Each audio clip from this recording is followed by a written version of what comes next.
response. I'm ready anyway. Great.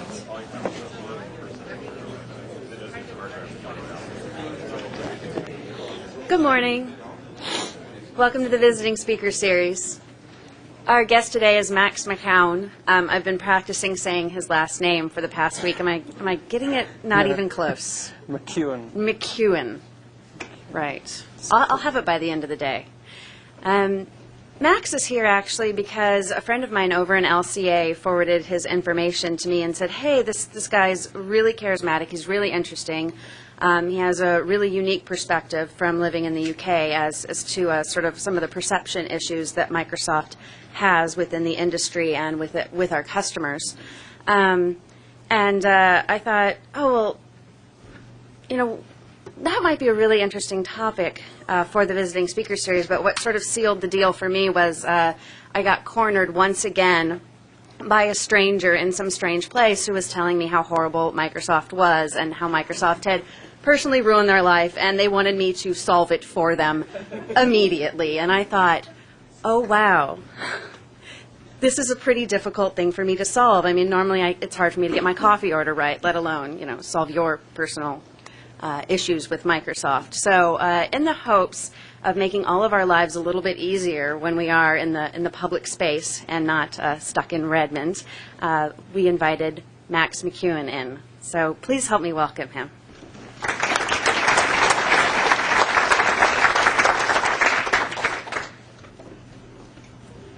Right. I won't introduce myself very much, except to say that I've always been fascinated with both technology, like the rest of you probably. It's just cool. And also with how poorly it's implemented. I started off as a kind of management consultant, IT consultant in the CRM arena, and I was very interested in how our clients were very happy to pay millions at that time. It was a great time to be doing CRM business, unlike your time. But it was very good, but they wouldn't take advice on how people should act. They wouldn't take advice on empowering anyone at the call center or the service center. They'd rather take our money than our advice, which seemed a pity. So I started looking into the connection between those two: happy people, happy customers, ethical organizations, and innovation. All those kind of links. Because we kept hitting what we term Tintin moments. These are the moments where you may have followed Tintin. I know France isn't very popular, but it probably is here. The Tintin would be so astounded at what he saw that no words came out. None. Just question marks and exclamation marks. That's a Tintin moment, and I think there are a lot of those. Just think, can't even be bothered. And that's why something like 75, 76% of people won't tell you why they don't use your product. They just go. Tintin moment. The same kind of percentage won't tell you why they left your company. That's interesting to me. I mean, actually in technology they write an open letter and they put it on the net, and everybody knows why they left. But apart from that, so these Tintin moments are important. And so just to warm us up, we got some different comments from some very wise people from the world of sport. The first one is a boxer, heavyweight boxing champion. Middleweight. I like this because it's at the same time completely inaccurate and completely self-centered, isn't it? Because obviously it's not serious if it doesn't affect me. The next one, I would be clicking and walking around, but it's not working.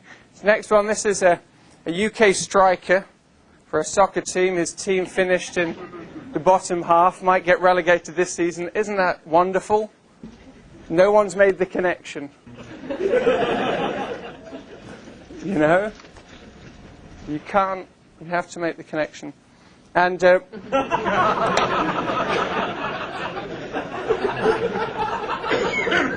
this is just an antidote to that cheese book.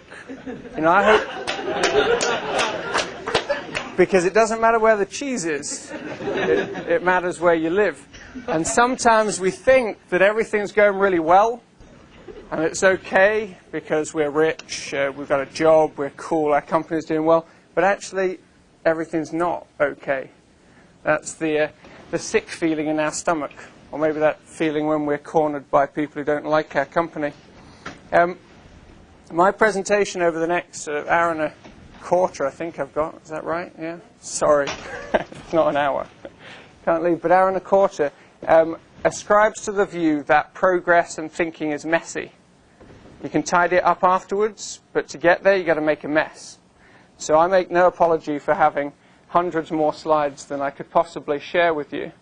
But I'll be talking about three main things. Why the world hates Microsoft. You know, but we'll just go over it. Because I'm here, I just wanted this to be on the web, my statement. Secondly, why you should care about it, because you're doing so well. I mean, why would you? And third, what you're going to do about it if you do care about it. So, chaotic session in a way. This is just to show that I'm magic, in case you didn't think. So we're going to do this magic trick together. If you already understand it, don't tell me. Look at this. Choose one card. One card, you got it? In your mind? Wait. A few seconds. Now I want you to beam that to me. Can you do that? No, that's like wireless thinking. It would cut out a lot of technology spend. Centrino would be out. Do that?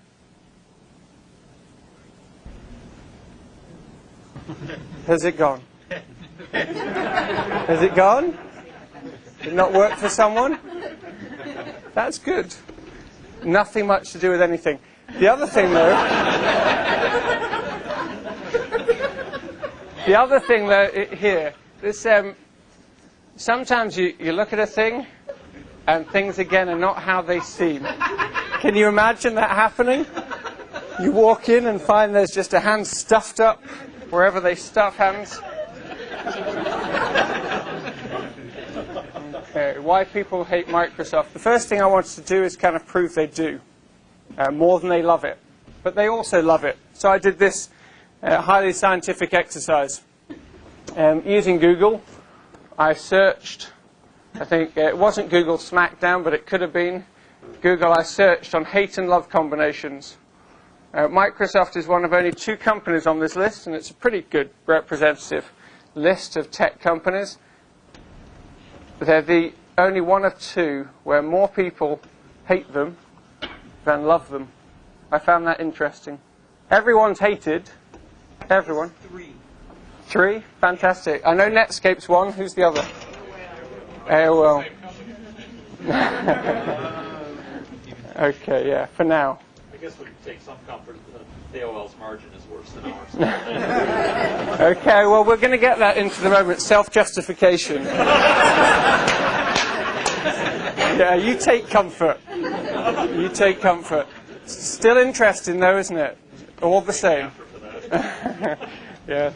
Okay, we'll come back to it later, but still some heavy differences in there. Why so many? Because the standard argument is we're like the federal government, everyone hates us because we're so big. That's the standard one. We're so successful, that's why they hate us. We're ubiquitous, that's why they hate us. Not sure, because some of these things are pretty close to ubiquity as well in certain areas. People love their Walkmans. They don't hate them. Okay. Different reason they hate them in no particular order. First of all, this tendency to control. Doesn't matter the example. This one is on a SQL Server, comparative data. This is a part of your terms and conditions that insists that you cannot publish comparative data. Could you understand why someone might be just a little bit upset when they do a comparative test and you take away their First Amendment rights? I mean, you can do anything else, but you can't publish comparison between 2 products. And if someone did that for cars, we'd be upset. Be upset. Then there's a different side. It's a real statement from a real person. He's just a 26-year-old German, as it happens, systems admin person. actually described, asked his professional opinion, he goes all the way to emotion and says, I might describe my feelings towards Microsoft as deep-seated hatred. I mean, that's odd, for starters. Now, there's always someone somewhere that hates anything deeply. There's someone in here who already hates me, to start with. There always is. Some people will come up afterwards and complain about how you dressed or how you spoke or what you said. And if he was the only one, then that would be fine. We've just got a strange guy, a lunatic. But he's not the only one. And then at the same time, we have this internal view. You don't have to laugh at this. And anyway, the camera's not on you, so if you do. But you've got this internal view where people feel picked upon. They feel bullied, you know. Why us? Poor us. Gates once read someone's book and then did send a personal email to say, I loved your book, but I hated being described as the spawn of Satan. And so this difference between the way the world perceives you and the way you perceive yourselves, because, of course, you're just individuals. You're just people, regular people, you know, very smart people, supposedly. Doesn't give you an ethical compass, necessarily. But smart people, that's what the theory says. But ordinary ones. Another statement, you've seen the picture before, but here, this is odd. This is from a chat session we were having. Microsoft is a disease. Please understand it's hard for me to write or even pronounce the word Microsoft. This is a different aspect, though, here. This is a person who has been pulled into a sphere of people who hate Microsoft as a hobby. That's true. Gates once said that he viewed bug spotting by the community as a sociological phenomenon, but not a technological one. It was just people who were having fun doing it. He doesn't say that anymore, but he said it in around 95, 96. That's odd, but you still got to take note of it. So odd people hate Microsoft. This was a spoof statement, but it goes with what Tamara was saying. I'll just stand back here and watch it with you. My friends all think I'm a servant of Satan because I get my paycheck from Microsoft. I want to be able to attend a party and say I work for Microsoft without being ambushed by a posse of Linux or Mac zealots. I want to boast about my Microsoft employment without everyone asking me to troubleshoot for them. But right now I have to lie about my job. I can't keep living this deception forever. I want to be able to sleep at night. Why does the public hate us so much? I'm sick of ethical dilemmas. This was, as I said, a spoof piece, and in the spoof piece you all get together and ask for less money. You feel that the less money you get, the more respect you will get. But that's not going to work either, but important. This was a session that Steve Ballmer went to. Remember, all I'm doing is proving that this is true. People really do. He went to a session in California, in Silicon Valley, and he thought, I think, he was going to get just a normal ride, and he didn't. And this guy says, but you guys, and with all due respect, are considered evil bastards. And I said that with an English accent for you all. I mean, that's what you're about. Everyone hates you. Why is that? I mean, that's a tough thing to say. And Steve said, you know, I've learnt more, frankly, than I thought I was going to learn today about this. But we'll come to some of his statements about it and some of the self-justification, which is normal, that came out of his mouth. I found that Microsoft has been compared to everything. And there were 1,500 comparisons I could find, and I'm just sharing a few of them with you. Here we go. Like McDonald's, they stole somebody else's recipe, and everybody thinks it's what a McDonald's tastes like. Coke, because you hide the recipe, and water's better for you. You concentrate on manufacture. Fly, because people wanted you to drop down and die. Terminator, you just keep going. Surfer, at the end of a long day, you've missed 2 waves but caught up.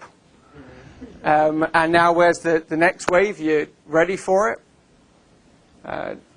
The crocodile, people, the developers who work with you start off thinking they're like that little bird that sits on the teeth and shares with Microsoft's wealth, but then finds out, it's said in here, that it's instead rather like being a dentist for a Tyrannosaurus Rex. And there's nothing left. Dentist for a Tyrannosaurus Rex. But also, again and again, this idea of of being like the Russian front, or like a hydra that you keep coming back, keep coming back, keep coming back. I mean, that's just admiration. This is termed apperception, comparing one thing to another. And that list, I think, is instructive if you want to understand how and why something's perceived. They're not all negative, but some of them are.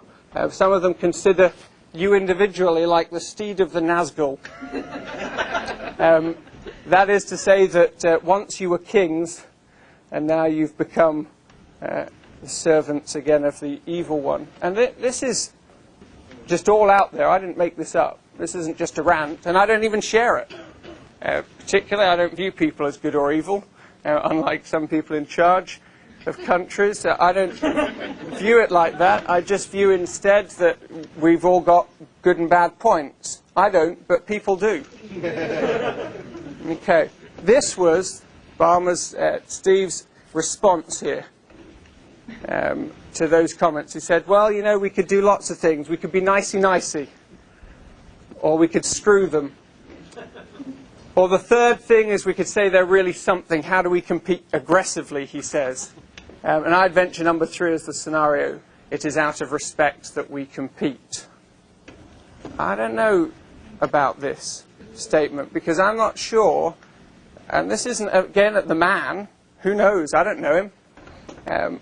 But somebody that describes cooperation in this term, he was asked whether it was a good idea to cooperate. Someone who describes cooperation as nicey-nicey doesn't get cooperation. He doesn't know what that's about. That doesn't mean you lie down and you just say, hey, everybody take our market. But nicey-nicey, I'm not sure. I think that kind of response to criticism is likely to get you more enemies, not more friends. Him again in the same statement. The teachers are saying, this is the government, everybody, Johnny, you are 3 times bigger than anybody else. I'm going to watch you. And if you even fall down wrong, let alone beat some other kid up, you're going to hurt him. So I'm watching you, Johnny. Don't fall over, Johnny, or we'll put you on a diet. Maybe he's talking about himself. Or we'll do something to you, Johnny. That's the analogy that applies here. But here's again, Johnny hasn't been a bad kid, at least not my Johnny. Now, I don't have interactive voting here, so I can't have anonymous voting. And I don't feel like I want to ask you to really share it. But how many of you are completely convinced that Johnny has never been a bad kid? How many of you are actually convinced that never been a bad kid, he's just been picked on because he's a bit bigger than the rest? You convinced? You're not convinced? I'm not sure. I think everybody's guilty of something. Better to say so sometimes. Maybe there's an analogy I could draw here of my own, of the selfish giant, occasionally. This is a selfish giant, Oscar Wilde. The giant lived in the home, and when he saw the children coming in to play in his garden, he said, my own garden is my own garden. Anyone can understand that, and I will allow nobody to play in it but myself. Nobody. This is my garden. Well, it's true, it was. There's nothing unfair in doing that. Surely not. Why should he share it? It's his stuff. Why should he give away what he's worked so hard over 25 years to build? This isn't going to be like an OSS rant either. Right. Why should you care about this? I hope at least you've accepted that a certain number of people in the world do hate Microsoft, or at least say they do. Accurate? Anyone want to disagree at this juncture? You can. Okay. Gates. Big companies, he says, are not super innovative. I think he accepts that you're a big company and don't produce reliable products. This is him. Do you really need the next version of Office? I hope there's no one in the Office team. I don't think so. The only thing that sells software these days is innovation. The only thing. True, not true, who knows? Who said this? Gates. When? In 2002. I can show you, for every slide, there's a reference section. I've used PowerPoint, and it's in the notes field, and I can go through that with you. He said on another occasion, 95 in Germany, that we don't fix bugs is not why we bring out a new version. And I agree with him. It's not why we do it. We bring it out for new features. No one will ever buy a product because it doesn't have bugs. It's a different side of the same argument, I think. What it suggest is that one of the reasons that you might want to care is if the hating's stopping the innovation. One of the central thrusts of my argument is that, we'll stick on this for a second, is that there are some features of being hated by even a large minority, or disliked or distrusted, that has an impact on your bottom line. So I'm not even worried about the ethics per se. I mean, whatever. There's nothing wrong in making money or competing aggressively, but what if actually competing aggressively is doing the wrong thing for the bottom line? What then? What if it's the wrong strategy? Then that's worth talking about. We're not being nicey-nicey. We're being aggressive in a way that suits the environment and the problem you've got to solve. So one of them is that out there are a handful of people who every decade change the face of computing. Just a small number of people who really change the face of computing. Everyone works together, but just a few waves. Now, you hire, and I've got the figures in here, something like 5,000 new people every year. And you receive 360,000 resumes. And that would mean, in theory, that you've got all the best people in the world working for you, in theory. Unless people have got some other reason other than stock value and salary and the kudos of having worked for Microsoft and the cool things you get to play with, they've got some other considerations. What if smart people who want to change the world also have some problems working for a company that they don't fully trust or is embarrassing? Even if they're wrong, doesn't really matter at this point. Now, if you go to college, and I'm just betting that a majority of us in the room did, when we get to the point where we send off our resume, we've kind of bought into the idea that we'd like to do well in our careers. And we've accepted that. We know that universities aren't necessarily the best place to learn, that we do a lot of stuff that isn't very helpful, but we're willing to buy it. A lot of people don't ever go to university, and they don't ever send resumes to Microsoft, but they'll be responsible for the next wave.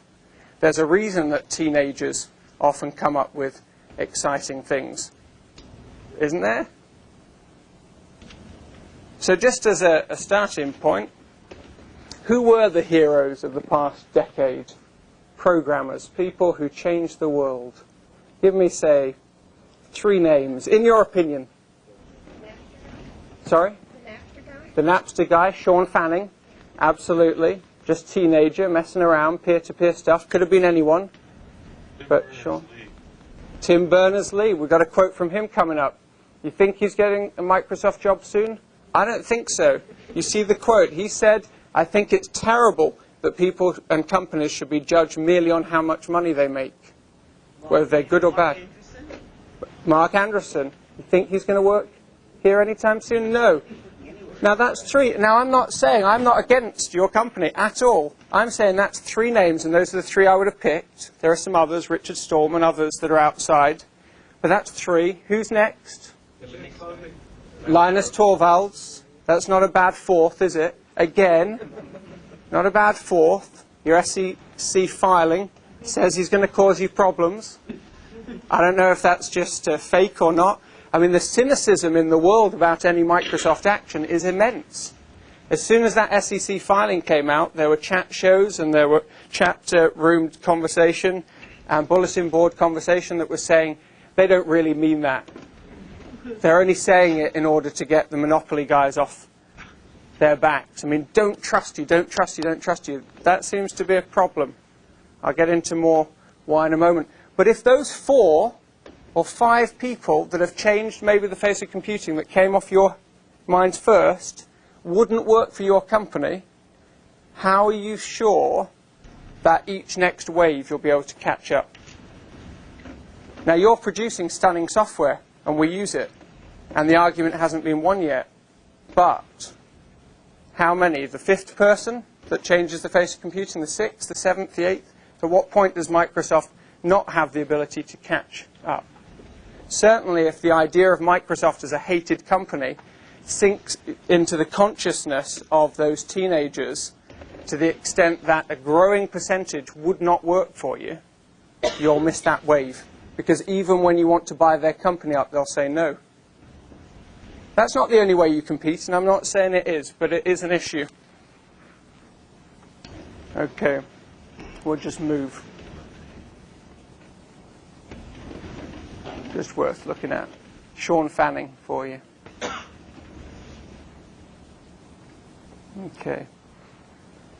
Another reason maybe you should care is the open source, and I've mentioned this already, but this is Mark Anderson, already been mentioned, a little older than usual here. I don't know if you can be usually an age, but usually you see a picture of him very young. But this is him after that, and he decides because AOL has ruined Netscape and everything else, and maybe they're not the only company that help, but he decided to give the code away.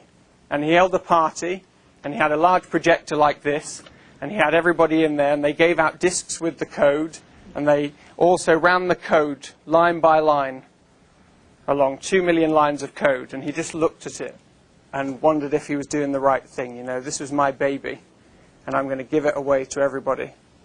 Now, a lot of competitors have, because they've lost, decided the only way to do anything is to start giving the code away. And that's not just the Linux guys who are giving away an operating system that's been around for 10 years now. It took you, about 10 years before Windows became stable. It's not just a joke. That's just my opinion. I like XP. Get in there. And I used one. I've been there from the start. It took about 10 years, and it's there, or thereabouts, coming up at you. But they're not the only one. You've got Star Office out there, other people just giving the code away because you won. I mean, that's essentially what they're saying. IBM, why are they behind Linux?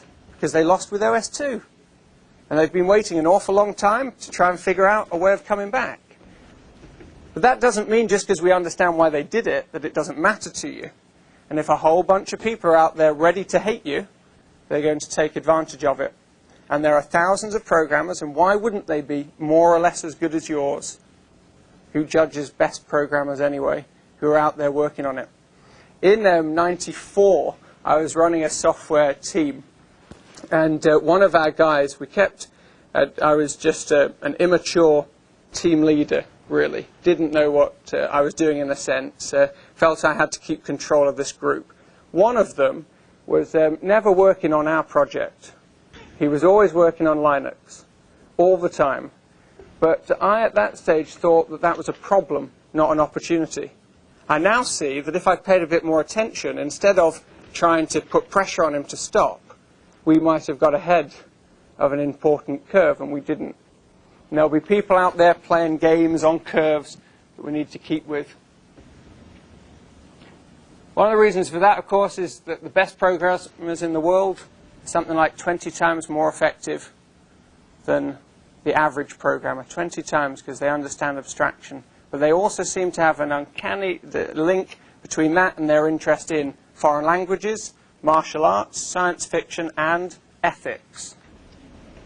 You got a group of people who share common traits. So what if the best people at abstraction are the best people at ethics? They don't say, I'm sick of ethical issues. They say, I can never get enough of ethical issues. We'll skip by that and that. Reason you should care is that some of your competition, Macromedia is one example, have immense loyalty from their developers. Developers really love working with it. When you get that kind of immense loyalty, you can start to benefit from trust. Trust's a really cool thing. They've just come up with something they call the Central. The aim of Central is to get Flash and Macromedia technologies in general out of the browser. Well, that's a good place for you to have them. That's in the browser. It's a Microsoft browser 96% of the time. And it's safe. They're going to get it out of there and on the desktop. And it's going to be capable of joining all the different services you need in corporate and in domestic together. That sounds an awful lot like a .NET type strategy to me. Seems pretty similar. And because they trust the developers and the developers want to work with them, they don't need to be forced to. It's not a bread and butter thing. They want to. They've just thrown it out there and said, you know, what could we come up with now? We don't really know, but maybe you could help us. They're not having to lock them in. They're keeping it cheap and throwing it out there.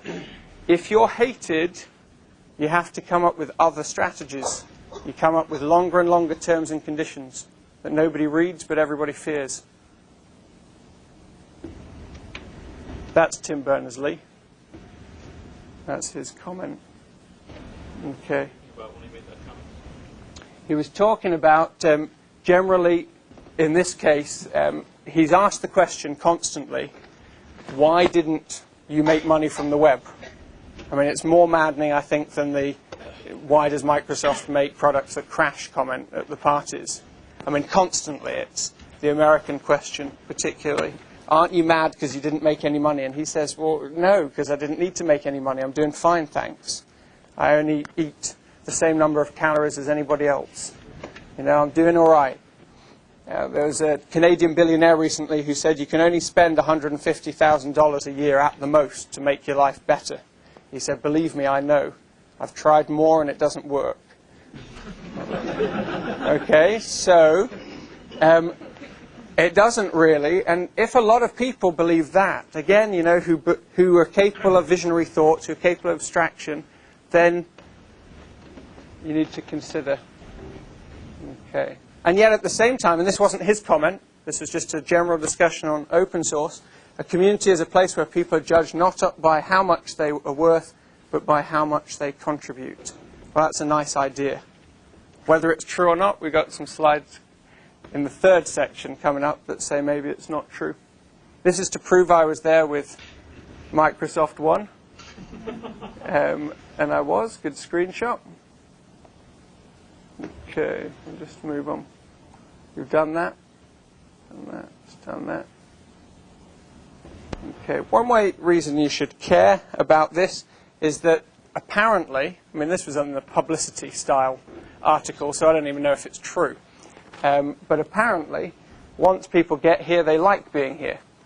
It's a fun place to develop software. Somebody said to me today that really they don't care too much about what Microsoft have done or they haven't done. They just enjoy working here. That's it. Once you've got them here, you've probably got them for quite some time. But if you never get them here, you'll never be able to share what Microsoft have to offer. So perception, while not everything, is reality.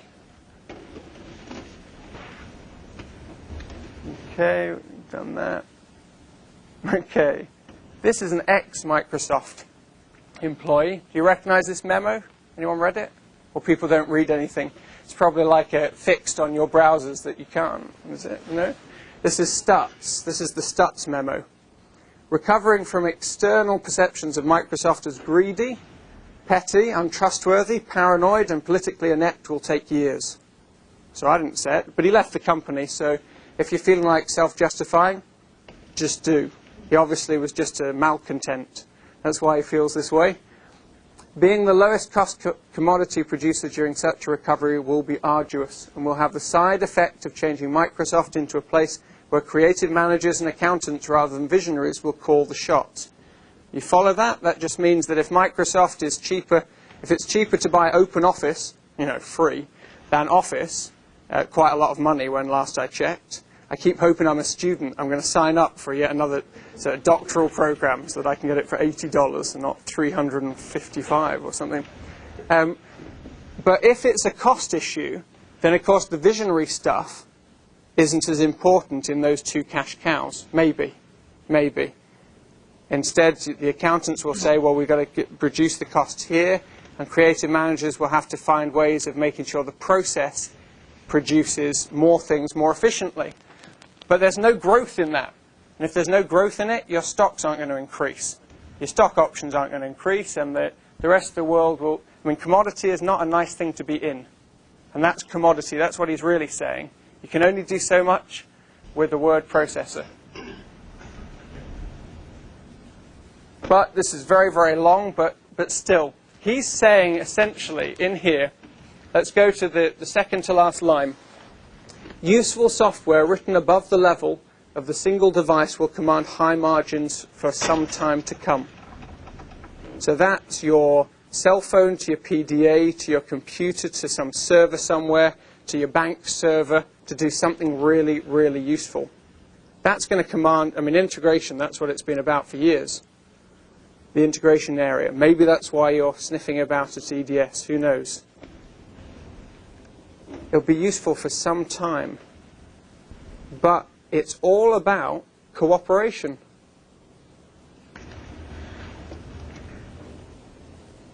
Linking single devices to other devices in one big long value chain is all about cooperation.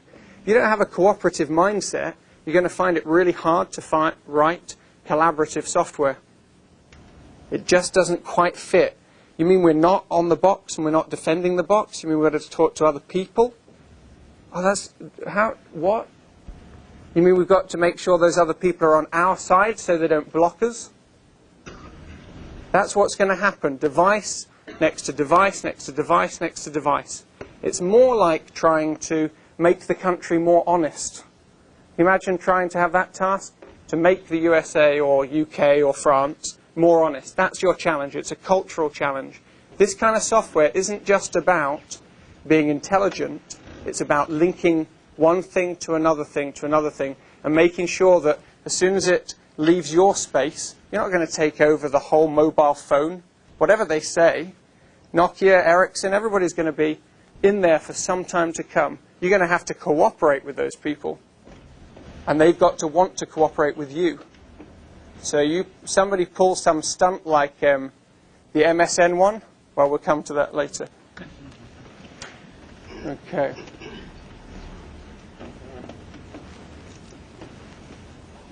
That's a castle. Age of castles in Europe. I know it's very, very ancient history, pre-USA and all. But there was an age of castles, about a 500-year period, where people would build bigger and bigger and bigger castles to keep themselves safe. Then, unfortunately, people started to develop things like cannons. And the cannons got more and more powerful to the point that your castle meant nothing. So you might as well be living in a house that was warm. So, 500 years worth of castles suddenly discarded. Technology waved past them. I mean, you're not going to sit there and just fight, are you? You're just going to go round it anyway. So both strategy, ignore the castle, and technology, bomb the castle, meant that castles were no longer important. If you think castle means desktop, you know where I'm going. You can't just defend everything with litigation and with protocols. Because when people can bypass the castle, they don't care one way or the other. Those stunts just don't work. Okay, we'll just move past here. No, that doesn't matter. You have to come to the next one for this version. Okay. It's a statement, I've adapted it from the Santa Barbara County's United Way for old people. But here we go. At Microsoft, it was enjoying its golden years. When her dominance of software passed away, it felt sick, alone, and isolated. I've had horrible pain in my gut since things got so complex, Microsoft says, but the loneliness was the worst of all. The Unshrink experience can help lessen Microsoft's loneliness. It makes a real difference in people's lives. Won't you help us help others? If you get isolated in a multi-device world, you're really going to be isolated. Now, you've changed before, so you're going to change again, one would hope. But this is the massive change you have to make. And I'm just saying that there is a link between what you do culturally, the perception of you, and what you do out there. Because after 30 years, and that's just 5 years away, after 30 years of Microsoft, the isolation could really be terrible.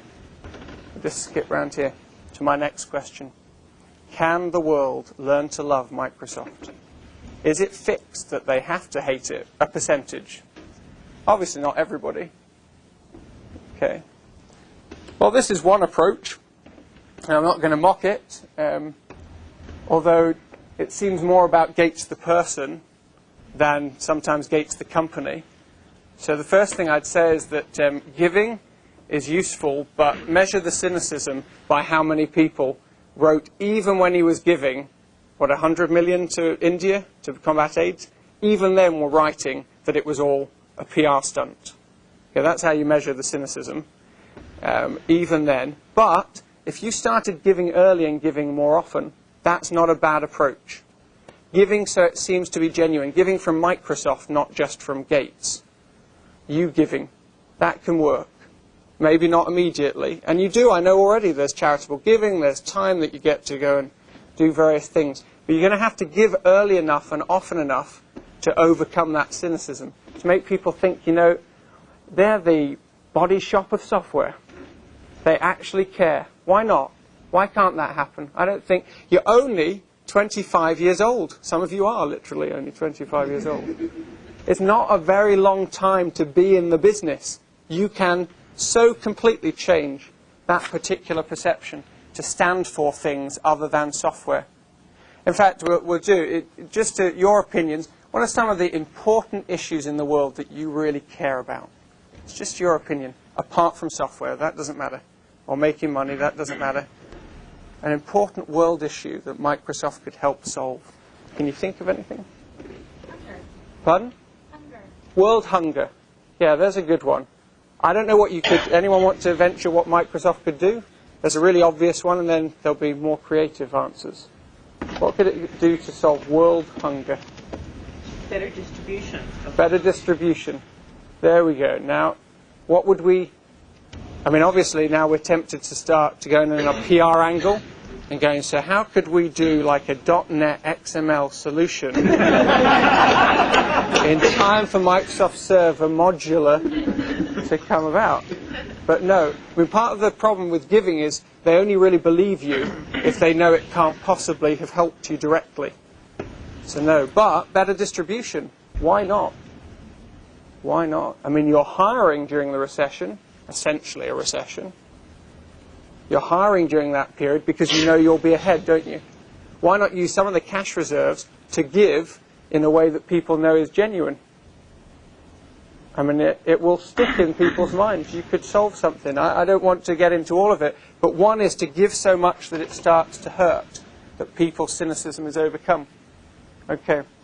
I love this cartoon strip. It's called Heroic Bill Gates. And every week they ask their viewers with their browsers to choose whether or not one of 5 things, heroic acts, that Gates should do. You may have been here or not. And in this case, he's working together openly to solve the year 2000, year 2K problem.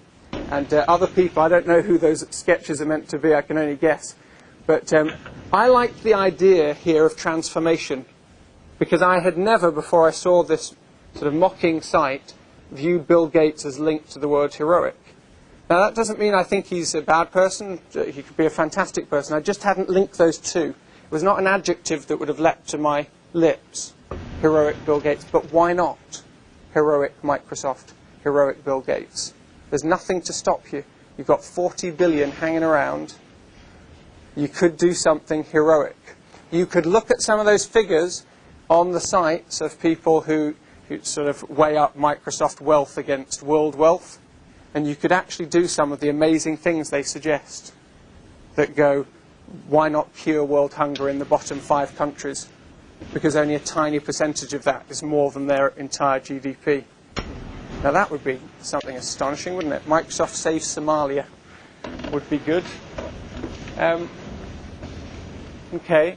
This is another great thing about Microsoft that could be boosted even more. This is a statement from one of your employees. He became disabled through college, and he just raved about how you had focused on what he could do and helped him to overcome anything he couldn't do. And of course, you've got some great press, again, is the problem, great press on doing that. But you could go much, much, much further. You could be renowned for this area. It could be number 1 on somebody's lips. Everybody knows somebody with a disability. I mean, there's 3. Everybody probably here knows someone who's either blind or partially blind, deaf or partially deaf, has their movement limited in some way. Maybe that's an elderly relative, maybe it's a sibling. You all know someone. And what if it was very clear that Microsoft's money and ingenuity had solved those problems? Because solving, like, how to take care of the disk drive doesn't seem like a very pressing problem.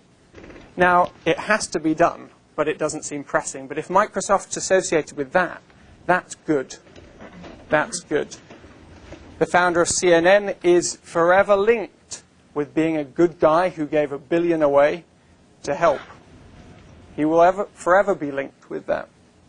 Another way, you've got products that are going on within your own company that are fabulous. I don't know who's responsible for 3 degrees, but it's looking great. So someone has to make sure that enough of these products come to market, even if they do not help the overall strategy. Even if you can't bundle them with Windows, even if they don't take out a competitor, even if no one can see the revenue stream. Enough of them have got to be allowed to live. And not just live for a few months, but live forever. That would be cool. And linked to that, the people who created this, there's an important part of it. I don't know who they are. I should. I did a lot of work. I've read too much about your company for one single man's mind. But I know who Sean Fanning is, and I know what Napster is. I know what 3 degrees is, and I have no idea who the equivalent creator is. I think that's a bit of a problem. The only name I have to put to you that's famous are the 2 guys at the top. And they have so much negative baggage that it's hard to see past them. And I don't know if it's true, but I could tell you so many Gates stories. But why shouldn't I tell? Does anybody know anybody on this 3 degrees team? You do. Who? Tammy Morrison, Melissa Zinger. Okay, so let's just say Tammy Morrison. Shouldn't Tammy Morrison become famous as the face of 3 degrees to the point that people say, Sean Fanning, Tammy Morrison? Why not? Now, I know the rest of them are going to have to take a bit of a back seat in that environment per area. Someone who fights for it. Just an idea, but I think the people in the company would like it, and the people out of it would be able to admire your company without going through Gates. Are there any other companies that you know of that do that? Well, the ones I mentioned for starters, but no, often they don't, and I think this is your opportunity, that IBM don't. I don't know who does their stuff either. I mean, they come up with the most amazing thing, like a 1 gig smart media card or whatever. It's an astonishing invention, I think. I've been waiting for so long to get anything. And yet I've no idea who created it. And I think that's because PR guys and marketing guys think their job is to just keep the brand foremost. And I think that the problem is with the brand and the perception of the brand, not with you. Everybody knows you're great at your jobs. That's why you're dominant. So why not step ahead? On my first Apple Mac, I had one. I'd have both, just in case. On my first one, when I took off the cover, later when it had become defunct and I was just keeping it around, there were the signatures of the original design team inside. And wonderful thing that there were the signatures inside of each one, that they cared enough about it. The only thing I thought was, why not on the outside? Why not say, I cared about this? Apple's resurgence, again, one man with that design team, and he became famous and linked to it. Well, like in a lot of software, we used to put in Easter eggs, and these would slowly filter out on the net how to do this. And like in Win95, there's one where you have all the names of all the people who worked on that team that go past. And then all of our corporate customers said, we don't like that. We don't want any kind of Easter egg kind of stuff in the software at all, because we're afraid of that kind of stuff. Their attitude was like that people were slipping it in, and then they So that says there was pride in your work that was in there, and people like that. I mean, everyone likes finding cheats, don't they? Ruins games, but...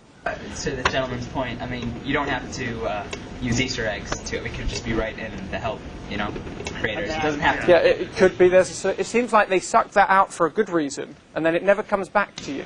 Why not just publicity? Why not just choose a hero per team? You could do it just democratically. It doesn't really matter, does it? You know, just take a turn being hero. And some of you could become famous. And fame is pretty important as a currency. It's fun. It's enjoyable. That's a face on the company. It does put a face. The logo. I mean, who are they? Who are you? You're people, and you are invisible. You're all invisible. And yet, you know, you're so much more interesting than your image. But really, you're much more interesting. That logo is not exactly genius, is it? Fantastic. Right. Just carry on going. Okay. No. Okay. Here's another thing that maybe you need to do is that free up the, let's see, bring back, reclaim your ethical code. So that's yours, not the legal department's or the marketing department's. Because it's yours, isn't it?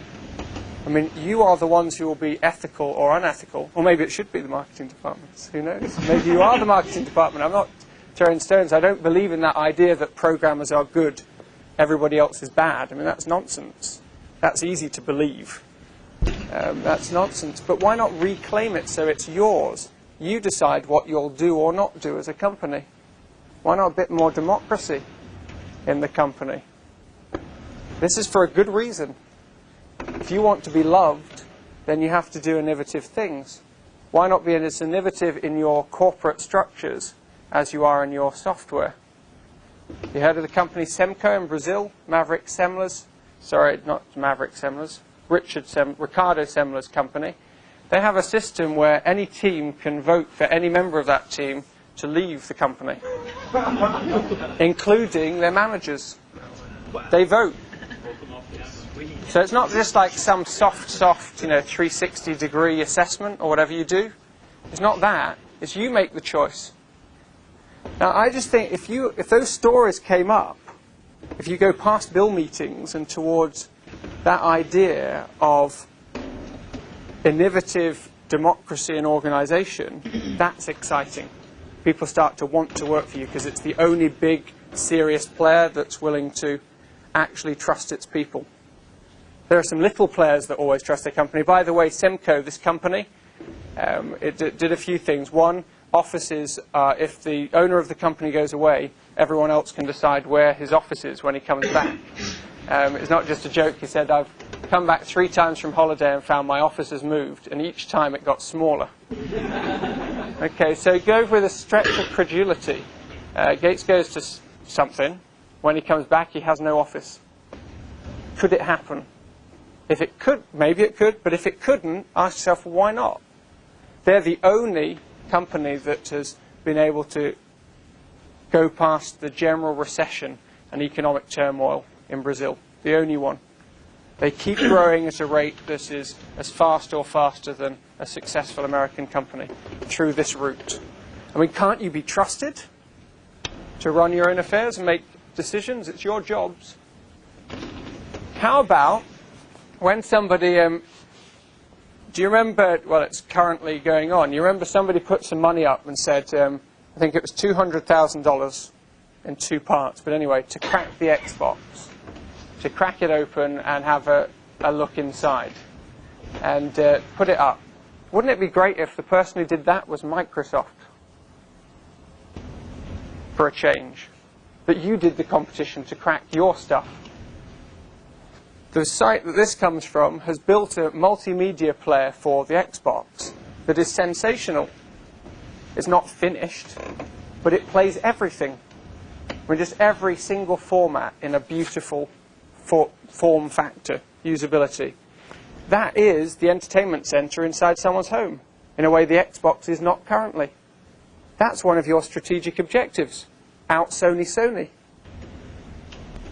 If you didn't want to fight these people, I don't mean you individually, but the company, but encourage them, you might come up with product you want. So why not encourage people to crack and improve upon your products? Someone did anyway, and it appears to be legal. It's the Red Hat guy, I think, over in Linux.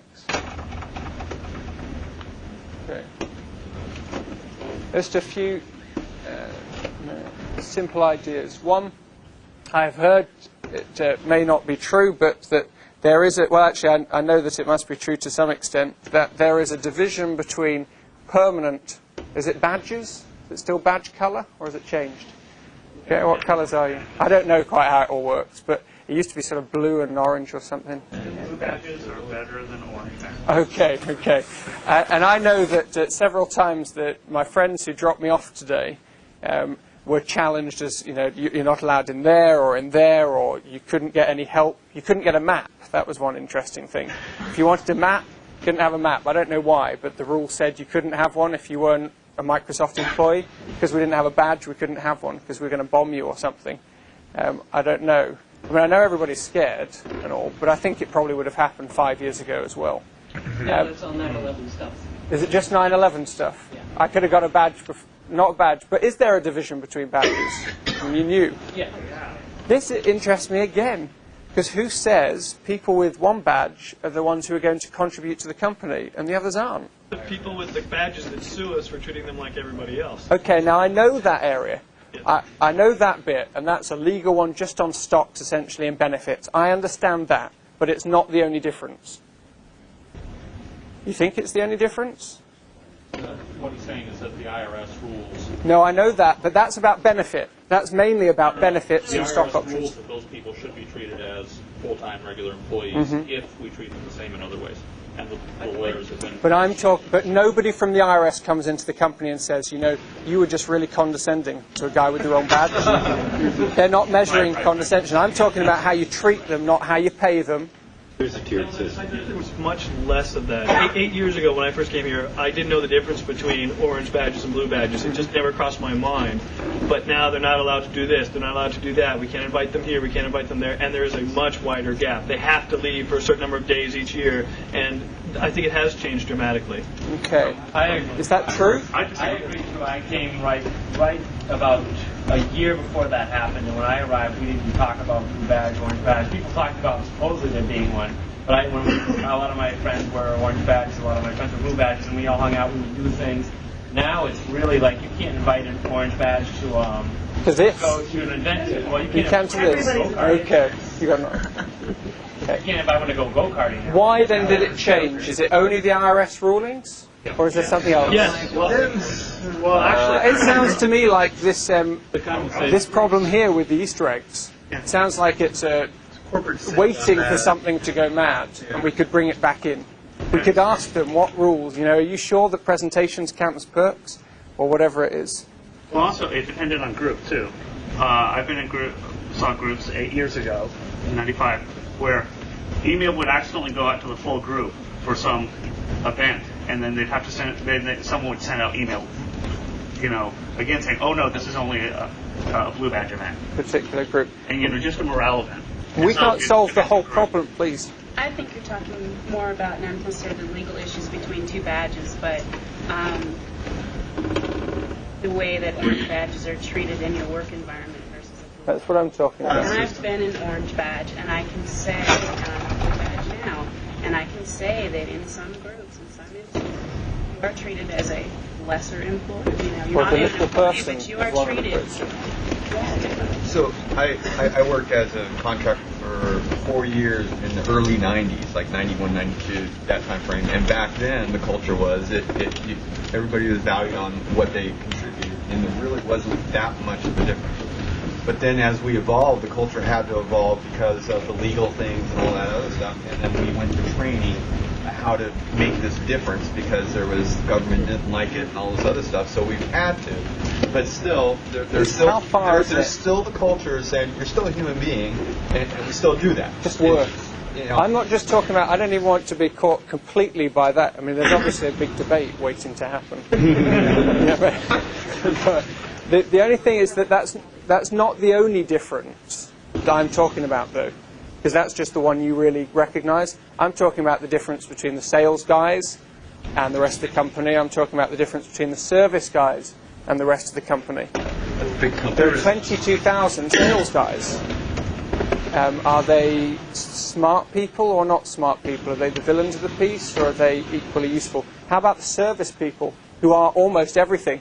Because I've never, in my domestic life, met a Microsoft employee, but I've often spoken to a service employee. They are the company to me.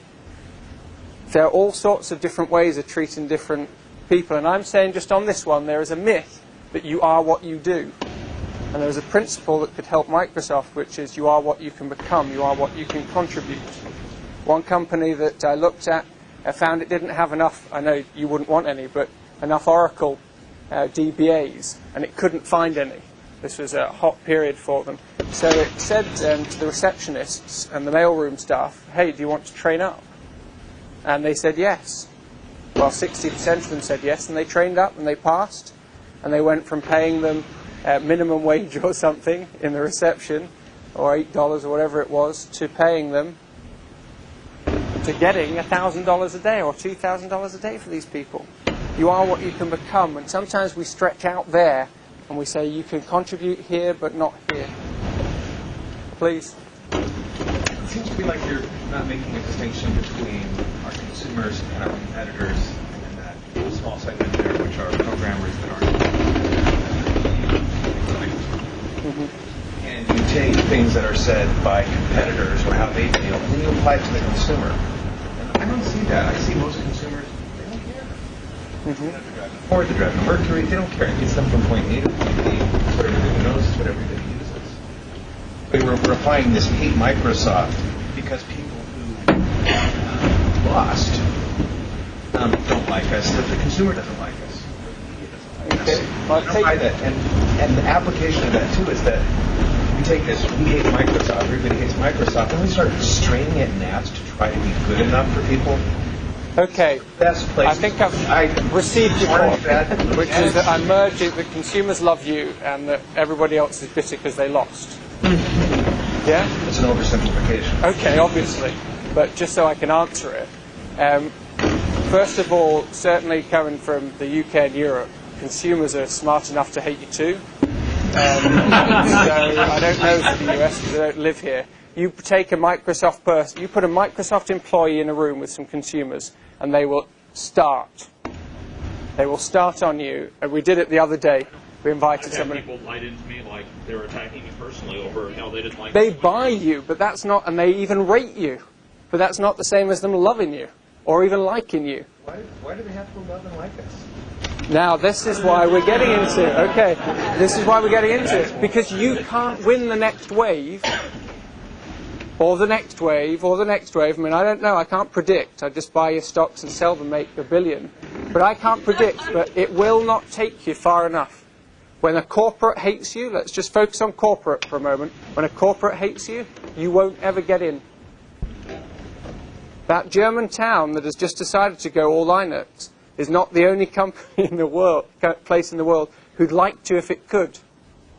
And to have a whole bunch of people you depend on for your next high growth wave not wanting you to succeed seems to me to be short-sighted. You can't get past people just being envious, though. If that sounds... Do you think they really are? Arrogant? No. Absolutely. No, that is human nature. No, the people I run into who drive it, they're not envious. No. They want choices, and they have those choices. I know that they're not envious. But you're not the richest people in the world. You're not the biggest company in the world. You're not the most successful company in the world. You're not any of those things. You're very many great things, but why don't they hate those people as much? No one hates Walmart the way they hate Microsoft. And why? And it doesn't have to be this way. That's all I'm saying. Why work with the haters and an assumption that that is an environmental variable you must live with? It's like, hey, I've got another slide here that says, we're us and they're them. And they're going to have this medicine whether they like it or not. They're going to have our products. We don't care how much you hate us, because anybody who criticizes is obviously envious. That is not the point. The point is people will be resentful. That is the nature of man. We resent people who have... But why only you? What's that? Why only you? Why only me what? Why only Microsoft? Why Microsoft in particular? Who said that you should hate you in particular? The target of resentment. The biggest, You're not the biggest. GE's bigger than we are. Nobody hates. We're talking about software right now. You're not the biggest in software. Well, it's You're the richest in software, maybe in one area. domination of a certain market, right? I mean, we have certainly dominated the market, and I would say that there is resentment towards that. I disagree that that's why people hate us. People hate us for a huge variety of reasons.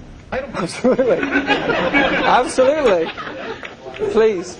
I look at us like He said people hate, essentially, you can correct me, but people hate us for a huge variety of reasons. Not just because we're dominant. I look at us like the big Buicks of the 60s. So when the little teeny Hondas came in, everybody laughed at the Hondas, but they were better made, they were reliable, they were cheaper, they were easier to run.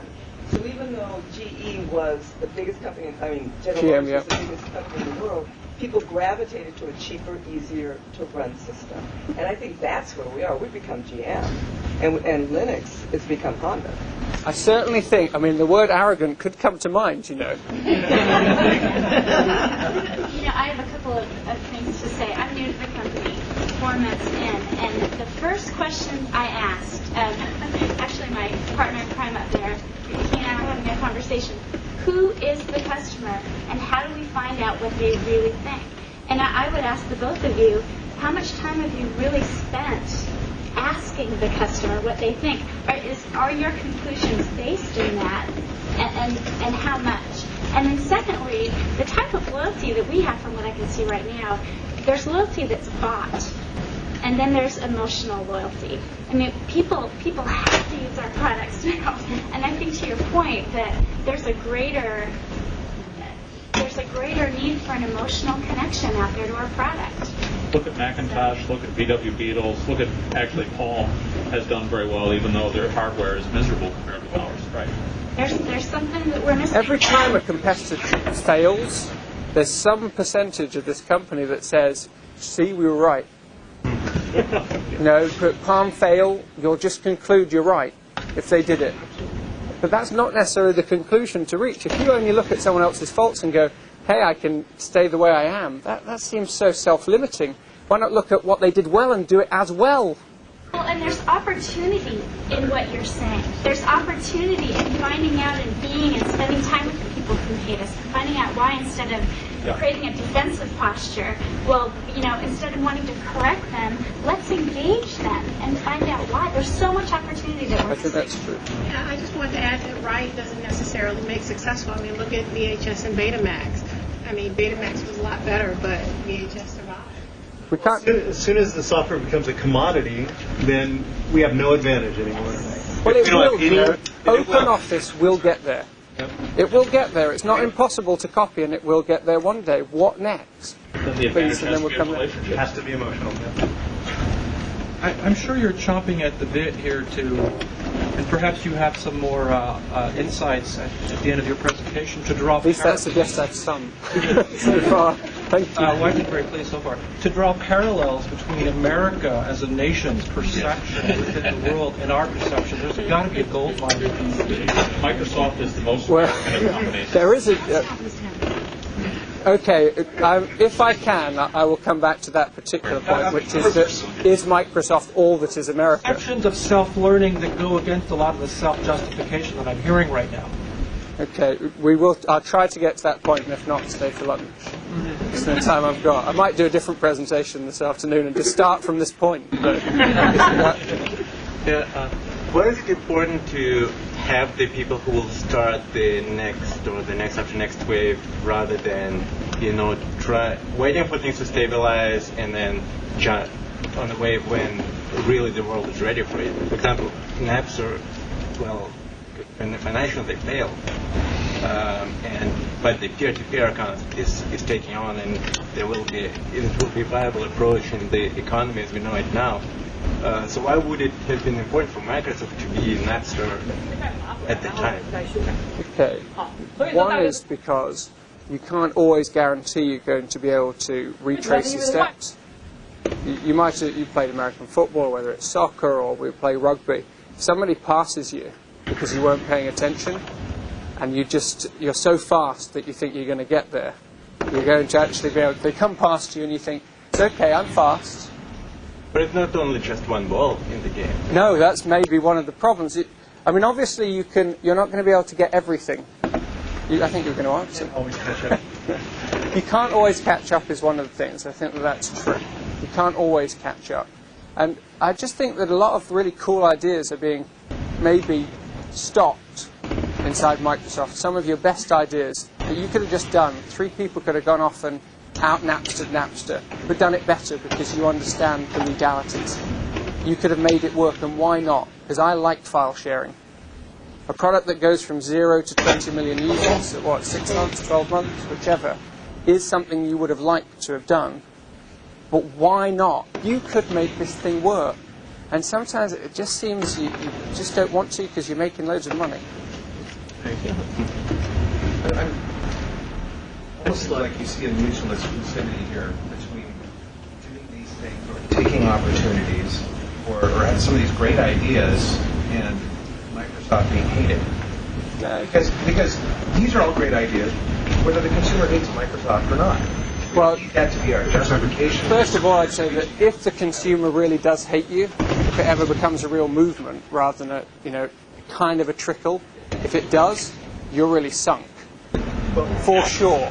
No, for sure. Everything goes through cycles. No, but not this one. Yeah. If you become a company that is just hated, let's assume that 96% of consumers actively hate you, rather than a fairly small percentage relatively now. 96% hate you, and you can buy OpenOffice and Windows. They hate you. They're not going to buy you. They're not going to go, they are a big successful company, I might as well. I've been saying this for years. No, because they haven't hated you enough. I'm saying this is a wave that could continue, and you've got a few different things here. One, the hate stopping certain people working with you. Secondly, that it could eventually stop some people buying from you. Both of those things are important. You're only 25 years old. I mean, it is a little bit like the American thing. It's kind of like the rest of the world's been around for quite a long time. 25 years is just nothing. And to think that just because you've been around and rich for 25 years means it continues. But I'm just focusing on this hate issue. I don't know if you've opened it up to general questions. Just grab democracy and gone with it. That's good. To shift sort of the focus and ask, to your point about Microsoft donating money charitably, could you give examples of some other companies that have changed their public perception by charitable giving that hasn't been seen cynically? I have a great example, not of a company, but of an organization I'm involved with, the Pride Foundation, which supports lesbian and gay rights. And one of the strategies that they've done as they move statewide into places that are much, much, much more conservative than Washington and Seattle are, is that they donate to various organizations. Not a huge donation, a couple $100, but when the time comes that they need some support on an issue, that somebody's been bashed or there's a legislative thing that's come up or some awful anti-gay thing has happened, they're there for it. Those other organizations, which are not gay-oriented at all, like YMCA, various other organizations, they're right there for them. It's amazing when you do that first, and you do it, that comes back to you. Don't do it because of that. Do it because it's the right thing to do. But it pays. One UK company did it. I mean, I think there are more than one example of companies who've turned around their public image, including CNN. I mean, it did. But in the UK, there's a company called the Cooperative Bank, or SMILE. They're part of the cooperative tradition, and in around 97 they had they run lots of call centres. Call centre people aren't that happy, typically, and so you have to bribe them to keep working. And what they did was they started off, the managers, by saying, look, if you guys are going to just not do the job, we're going to get tough with you. That was the first thing. If you're haters, then we'll hit you harder.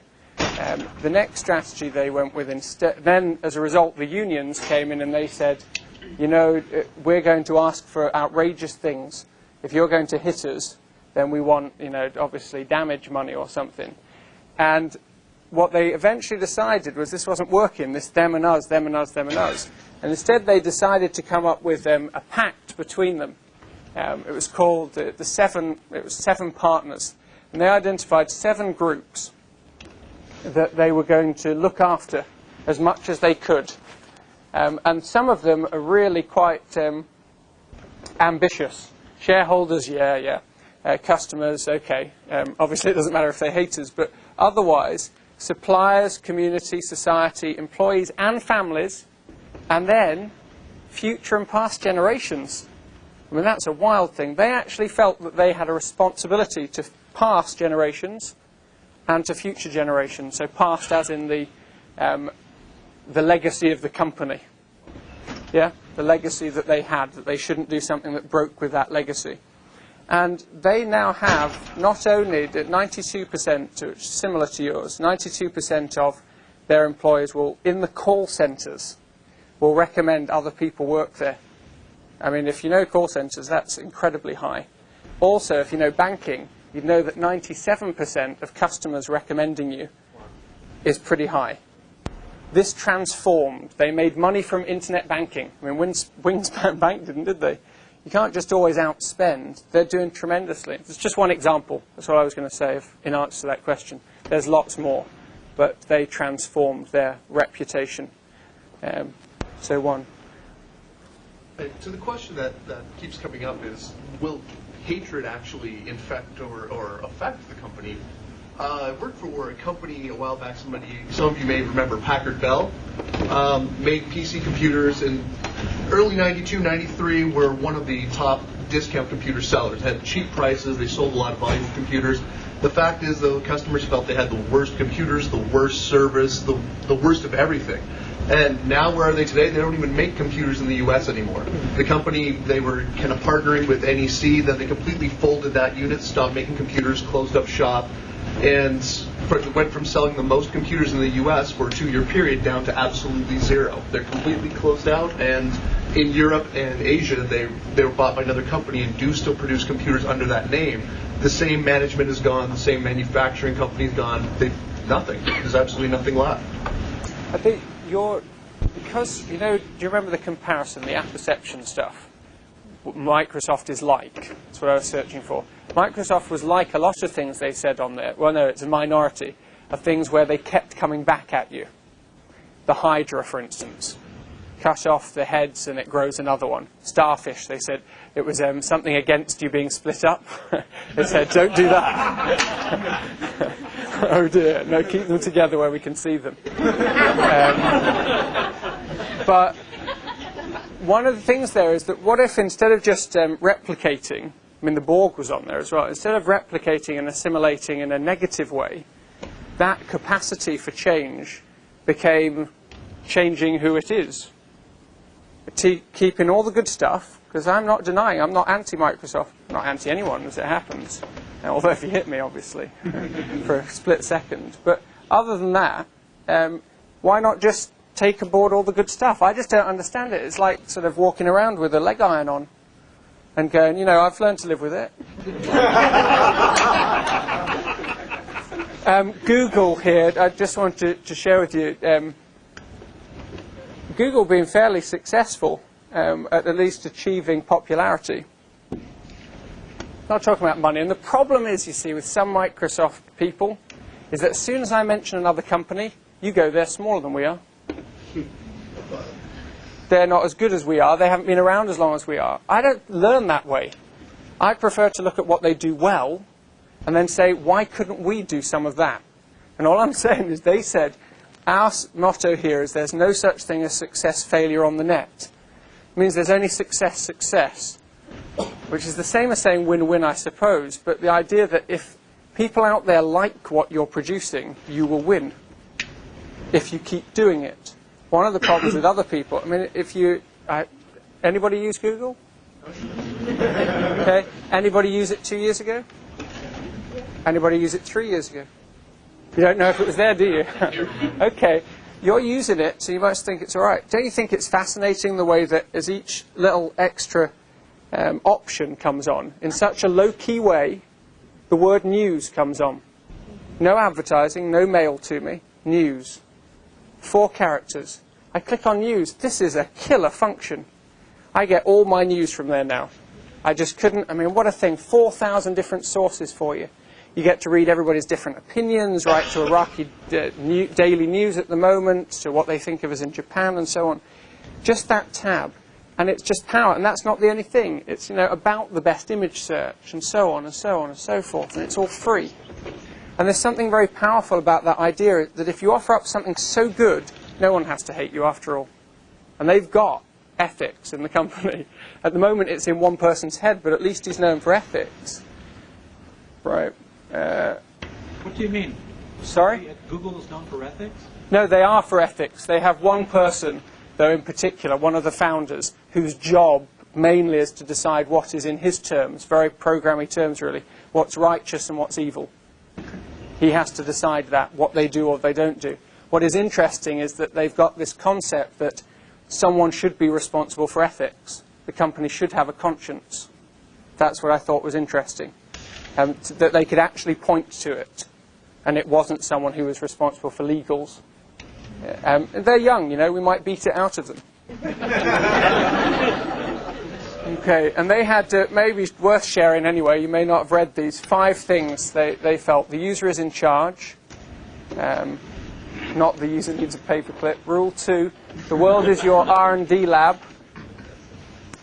3, good failures are better. Oh, world is your R&D tab. This is, they've given away their developers kit for free, which has come up with lots of different features. You've got Google Smackdown and a whole bunch of other things. And their idea is that eventually people will experiment with something enough that they'll want it on their site too, which is back to that Xbox cracking contest. You know, I dare you to do it. Good failures are better. Great people self-manage, and if users come, so will the money. Not always true, and it sounds so internet-y, doesn't it? I think the truth, though, is that they were useful. They didn't just say it to their venture capitalists. Okay. No, we need to... We're past our time. All these things that you don't seem to get. We'll go with just this one. That's the Sesame... That's the Muppet Show chef. What was his name? Walk. Okay, he's both there to remind us about the story, whether true or not, that Opera, the web browser, had problems getting onto MSN, whoever's fault it was. And Microsoft's response to that was, and it wasn't the only competitor that had problems that day, and the Microsoft response was, look, we're only going, was it W3C or whatever? We're only going with the compliance. They're just not compliant, and that's their problem. Okay. Now, in this Microsoft that people loved, I mean, maybe you won't bother doing any of this, but in the Microsoft that's loved, you would have double-checked the impact on your competitors. Just a little bit. It wouldn't have hurt. Just to check. How much money was wasted that you've got to throw out in marketing to get people to overcome the hate bit or the distrust bit? And you got trustworthy computing, but people were reading that story. And even if it's only a small percentage, and even if they're all idiots, because obviously anyone that disagrees with us is, even if that's the case, the new Microsoft would have checked, I think. Why not? It was just like good manners, I think. It's like checking that wheelchair access or something. The other thing that he was up here was for these 2 phrases down here. The world is no longer merely complicated. It used to just be complicated. The Latin for that's cum and placere, which means folded over. That means that the world is essentially simple, but there's a lot of simplicity, not just a lot of simple-minded people, which is a different viewpoint. And that, therefore, you can just tackle each bit in isolation, and as long as you've got smart people, you'll solve it all. Well, that to me is back to castles and desktops. I think the world, maybe it was always this way, it just seems where software's heading. It's complex, cum and placere, or plexere, woven together, where you cannot disentangle one thing from another thing, so it stays complicated. That makes sense? If a thing stays complicated, you need to have brains inside and outside of the company to solve complex problems. It's the only solution to it. It's a cultural change, is the way you'll do it. I mean, you might do it anyway, but why leave on the ball and chain? Time's well up. Thank you very much. I think